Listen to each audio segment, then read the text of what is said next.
ای واحدہ میں گمہ لائن اس طرح موجود ہے جماعت اسلامی مرکزی رہنما ڈاکٹر فرید پراچا۔ السلام علیکم ڈاکٹر صاحب۔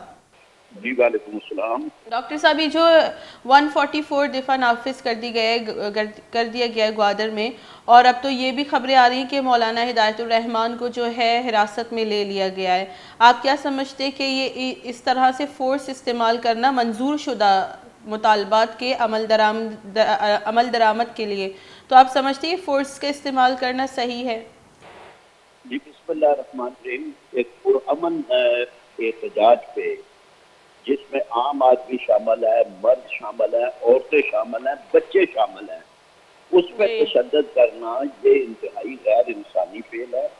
غیر آئینی بھی ہے اور غیر اخلاقی بھی ہے۔ اور ہم یہ سمجھتے ہیں جی کہ حکومت اپنی اس ناکامی کو کہ وہ مذاکرات کے ذریعے سے مسئلے کو حل کرنے میں ناکام رہ رہی ہے، تو وہ انہوں نے یہ تشدد کا راستہ اختیار کیا ہے۔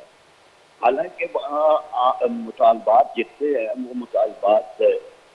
میں کوئی غیر حقیقی مطالبہ جی نہیں ہے، کوئی ایسا مطالبہ نہیں ہے کہ جس کو حکومت یہ کہے کہ جی یہ مطالبہ جو ہے یہ ہم کیسے مان سکتے ہیں۔ اگر جی لوگ روزگار کا تحفظ مانگتے ہیں تو یہ ان کا آئینی حق ہے۔ اگر لوگ یہ سمجھتے ہیں کہ جی وہاں پہ ان کی آمد و رفت آزاد ہو تو یہ بھی ان کا ایک آئینی حق ہے۔ جی اسی طرح سے وہ یہ سمجھتے ہیں کہ یہ سمندر ہمارا ہے، ہمارے صدیوں سے ہمارے آباء و اجداد اس سے خوراک کا بندوبست کرتے ہیں، تو یہاں پہ انٹرنیشنل مافیا کے حوالے نہ کیا جائے تو یہ بھی بالکل جائز ہے۔ تو مطلب جو بلوچستان کی محرومیاں ہیں جی ان محرومیوں کو اگر آپ تشدد کے ذریعے سے کریں گے تو پھر تو یہ انتہائی خطرناک صورتحال پیدا ہو جائے گی جی اور غیر ملکی طاقتوں کو پھر اپنا کھیل کھیلنے کا موقع ملے گا۔ جی ہم حکومت سے یہ کہتے ہیں کہ وہ ہوش کے ناکل میں مولانا ہدایت الرحمان کے ساتھ مذاکرات کریں، بات کریں اور معاملات کو حل کرنے کی کوشش کریں۔ جی پراچا صاحب، ہم دیکھتے ہیں کہ جس طرح سے اسلام آباد میں آزادی مارچ کے نام پر جو ہے اسلام آباد میں دھرنے دیے جاتے ہیں، ڈی چوک پہ دھرنے دیے جاتے ہیں کہ 126 دن کا دھرنا دیا جاتا ہے، لیکن کبھی اس طرح سے صورتحال نہیں ہوئی کہ رہنماؤں کی جو ہے گرفتاری کی جائے یا سول نافرمانی کی ہم نے دیکھتے ہیں کہ تحریک چلائی گئی ہے، پی ٹی وی پر بھی حملہ کیا گیا، پارلیمنٹ کو یرغمال بنایا گیا، لیکن اس طرح کا کوئی واقعہ پیش نہیں آیا گوادر میں ہم نے دیکھا کہ ایک ایسی خبر نہیں آئی کہ کسی جانور کو بھی نقصان پہنچا ہو یا گوادر میں کسی پھول پودے کو بھی نقصان پہنچا ہو، لیکن جس طرح سے دعویٰ بولا گیا، آپ سمجھتے کہ یہ طریقہ کار صحیح ہے اور یہ انسانی جو ہے حقوقوں کی خلاف ورزی نہیں، سنگین خلاف ورزی نہیں ہے جس طرح سے آوازوں کو دبانے کی کوشش کی جا رہی ہے فورس کا استعمال کر کے؟ جی یہ مطلب ایک حکومت کا تضاد سامنے آ رہا ہے نا جی کہ ایک طرف جو ہے وہ 126 دن کا دھرنا ہوتا ہے، اس کو ساری سہولتیں دی جاتی ہیں، جی اس کو ہر طرح کا راستہ دیا جاتا ہے، اور دوسری طرف لوگ اپنے آپ بیٹھے ہوئے ہیں، بھئی آپ کو کیا کہہ رہے ہیں، سردی کے موسم میں بیٹھے ہوئے ہیں اور جی وہ اپنے مطالبات کے لیے بجائے اس کے کہ آپ شرم کریں اور یہ خیال کریں کہ یہ ہمارے پاکستانی عوام ہیں، یہ بچے ہیں، یہ عورتیں ہیں، یہ مطالبے کر رہے ہیں کہ جی تو ان کے ساتھ آپ بات کریں، ان کے مسائل حل کریں۔ آپ نے پہلے جو ڈائلاگ کیے تھے اس میں جو چیزیں طے کی تھی اس پر عمل درآمد کریں، تو جی اس کے بجائے یہ ہے کہ جی لاٹھی چارج اور آنسو گیس اور دفعہ 144 اور ظلم و تشدد اور گرفتاریاں، تو اگر حکمران اس طرح کے کریں تو یہ تو سامراجی ہتھکنڈے ہیں، یہ تو غیر ملکی سامراج یہ کام کرتا ہے۔ جی اپنے ملک کے حکمران تو کبھی اس طرح کا کوئی رویہ نہیں رکھ سکتے، تو جی ہم اس کی مذمت کرتے ہیں۔ آج پورے ملک میں سراج الحق صاحب کی اپیل پہ بڑے بڑے احتجاجی پروگرام رکھے گئے، لوگ جی سڑکوں پہ آئے، گوادر کے اپنے عوام کے حق کے اندر ان کی تائید میں، ان کی حمایت میں، تو ہم انشاءاللہ تعالی اس معاملے میں گوادر والوں کو اکیلا نہیں چھوڑیں گے۔ جماعت جی اسلامی ساتھ ہیں لیکن اور ہم ملک ٹھیک کے ہے، یہ عوام بات کو ان ٹھیک کے ہے، پر ساتھ آچا کھڑے صاحب کریں آپ نہیں سمجھتے کہ آپ کے ساتھ تمام پارٹیز کو اس وقت موجود ہونا چاہیے تھا، اور اس جو انسانی حقوق کی خلاف ورزی کی جا رہی ہے سنگین، تو اس پہ آواز اٹھانا چاہیے، کیونکہ ایک احتجاج کرنا بالکل طریقہ جو تھا مولانا ہدایت الرحمان صاحب کا، وہ بالکل جائز طریقہ تھا، اور ان کے جو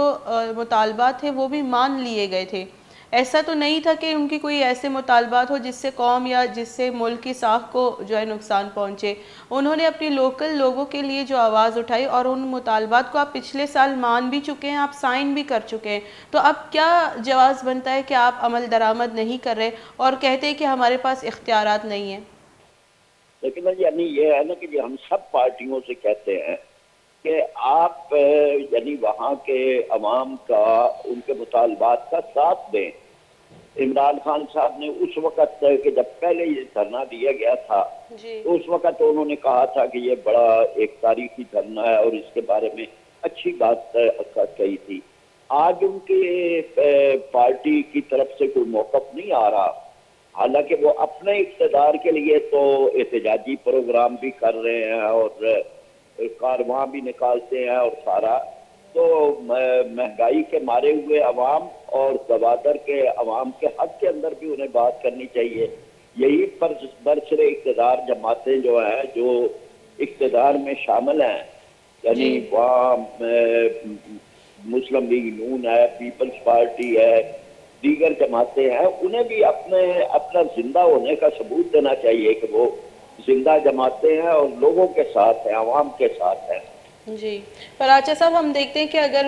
بلوچ مسنگ پرسن پہ بھی اگر احتجاج ہوتا ہے اسلام آباد میں، وہاں پہ بھی لاٹھی چارج کیا جاتا ہے، چاہے وہی احتجاج کراچی میں پریس کلب کے سامنے ہو، وہاں پر بھی جو ہے لاٹھی چارج کیا جاتا ہے سندھ پولیس کی جانب سے، اور اب یہی طریقہ کار گوادر میں بھی استعمال کیا گیا۔ آپ نہیں سمجھتے کہ یہ جو طریقہ کار ہے بلوچ جو عوام ہے وہ اپنی آواز تو پھر اور کہاں جو ہے اپنے مسائل لے کر جائے، جب ان کے وہاں پہ موجود قائدین ہیں وہ سنتے نہیں ہیں، تو وہ ظاہر سی بات ہے مرکز سے جو ہے مطالبات کریں گے۔ تو آپ نہیں سمجھتے کہ کسی کو تو سننا چاہیے بلوچ عوام کو؟ جی بالکل سننا چاہیے، یعنی مرکز میں حکومتیں ہیں، صوبوں میں حکومتیں ہیں، یعنی جی اس وقت ساری پارٹیاں اقتدار کے اندر ہیں، چاہے وہ مرکز میں ہیں یا صوبوں میں ہیں، تو جی ان کو زندہ ہونے کا اپنے زندہ ہونے کا ثبوت دینا چاہیے، انہیں ان کا ساتھ دینا چاہیے۔ بلوچستان کے عوام میں پہلے بھی احساس محرومی ہے، جی اور مسنگ پرسن والا مسئلہ بھی بالکل ایک ایسا جینون معاملہ ہے نا کہ بھئی آپ جو مطالبہ کرتے ہیں کہ جی اگر ان کے کوئی جرم ہے تو اس کو عدالت میں لے جائیں، بالکل فرض کو اٹھا لینا، غائب کر دینا، ماں باپ سے جدا کر دینا، پتہ بھی جی نہ ہونا، پھر بعضوں کا لاشیں ملنا، تو یہ بہرحال ایک ایسی سنگین چیز ہے کہ جو کسی بھی آزاد معاشرے کے اندر نہیں، نہیں پر ہو آچا سکتی۔ صاحب اگر آپ کہتے کہ یہ ریاستی ایشو ہے تو پھر ریاست نے ایک آئین دیا ہوا ہے، کیا وہ آئین بلوچ یا بلوچستان کے باشندوں پر اس پہ عمل نہیں کیا جا سکتا یا ان پہ امپلیمنٹ نہیں بالکل ہوتا؟ ایک جانب آپ چاہتے ہیں کہ اس آئین کو مانا جائے اور دوسری جانب آپ خود ہی اس آئین کو وہاں استعمال نہیں کرتے یا استعمال کرنے نہیں دیتے۔ بالکل یہ ہے نا جی کہ اسی لیے میں نے کہا تھا کہ یہ غیر آئینی حرکت ہے۔ جی آئین حقوق دیتا ہے، بنیادی حقوق کا چیپٹر ہے، اس میں تمام علاقوں کے ساتھ برابری کی بات کرتا ہے، تو مطلب یہ ہے نا اور جس علاقے کے وسائل ہوں اسی علاقے میں خرچ کیے جائیں، آئین جی پاکستان اس کا پابند کرتا ہے۔ اگر آپ ان چیزوں کو نہیں کر رہے اور لوگ اس کا مطالبہ کرتے ہیں تو آپ کو بجائے اس کے کہ اپنی اصلاح کرنی چاہیے، آپ لوگوں کے اوپر تشدد کرتے ہیں، اور تو یہ بہت ہی غلط حکومت ہے، یعنی فیل حکومتوں کے یہ اقدام ہیں، جی ناکام حکومتوں کے ایسے اقدامات ہوتے ہیں۔ جی، بہت بہت شکریہ۔ میں گوما جماعت اسلامی مرکزی راہشون فرید پراچا صاحب ڈاکٹر پراچا صاحب گپوتران کرنے گا توشی درائنی اور غیر قانونی طریقہ کاری اور ہمیں آل انچکے مشمرہ داتی کے آل پیدا کا میں بنشون چی آل رسک کے تحریک کے جو سرو کے مولانا ہدایت الرحمن دزگیر کنک بتگ اور گوادر دفاع 144 تنی گتا برجاہی ہمیں وڑا اور گوادر بیجارے کرفیو انگت روگو آہگے سر بندشی اور تحریک حق دو تحریک ردا گوادر پسنی ارماڑا اور دیگر دمگا حق دو تحریک اشتاد گیش جس سے کارکن باس گزار شانی کنوک لس محلوک جس سے دزگیر کنک بتگا